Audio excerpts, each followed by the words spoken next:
Ahojte, momentálne sa nachádzame pred knižnicou v Kazovskom Novom Meste.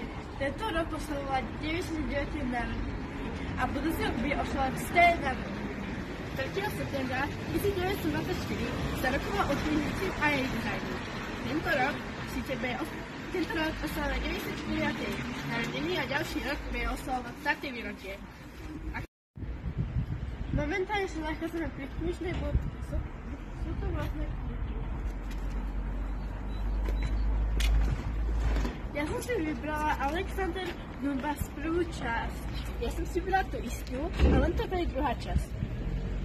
Ja môžete vidieť, práve sa presúvame do oddelenia pre dospelých.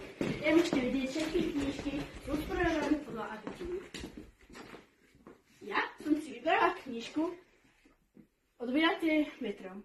Ja som si vybrala knižku Resová nevesta. Jak môžete vidieť, práve sa nachádzam v detskom oddelení. V tomto oddelení sa nachádzajú rôzne knižky pre chalné a pre dievčatá. Ja som si vybrala knižku Piráti z Karibiku. Ja som si vybrala knižku Neobyčajný svet. Máme pre vás prichystanú hru, ktorá sa volá Pixel Book. Sice je to druhá verzia. Zvon, Harry Potter, Odbočestva, Rapunzel, Kniha džungle. To bolo naše video. Ďakujem vám za pozornosť. Dovidenia.